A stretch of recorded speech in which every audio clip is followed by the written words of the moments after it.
I returned home after my emergency surgery, weak and in pain, still recovering from the life-threatening rupture of my appendix. The moment I walked through my front door, something felt off. My parents and my brother, Derek, were acting strangely, avoiding eye contact, whispering to each other. Derek didn't even look up from his phone at first, and when he did, his first words weren't concern or care, they were cold and demanding. I had spent 4 days in the hospital, nearly died, and this was the welcome I received. My name is Stella, I'm 23, but to understand how it came to this, you have to go back 4 years. When I was 19, I had just rented my first small apartment near campus. It was modest, but mine. I worked 2 part-time jobs and managed my student loans carefully to pay the bills. Then my mom called and said Derek had lost his job again and needed a place to stay for a few months. I agreed because that's what you do for family, even when it stretches you thin. At first, Derek contributed a little toward rent, but soon the payments stopped, the bills piled up in my name, and my apartment became his. His friends came over, drank beer late into the night, left messes everywhere, while I cooked, cleaned, and silently covered for him. I even sent my mom $300 every month for what she called a family fund, never questioning where it went because I trusted her and wanted to help.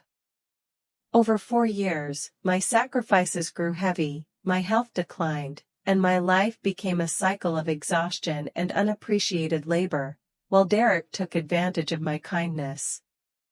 Eventually, a dull pain in my abdomen became unbearable, and my best friend Sarah took me to the hospital, I nearly died, where emergency surgery surgery revealed the Derek's severity of first my words condition. were, Quit faking it and get dinner on the table. That was the breaking point. I decided it was time to reclaim my life. With Sarah's help, I gathered all the proof, bank statements showing the thousands I spent, lease agreements, bills, everything. Adrian, a calm and professional witness from work, stood behind me as I confronted Derek. I calmly served him 30 days' notice, showing him the extent of his freeloading and my sacrifices.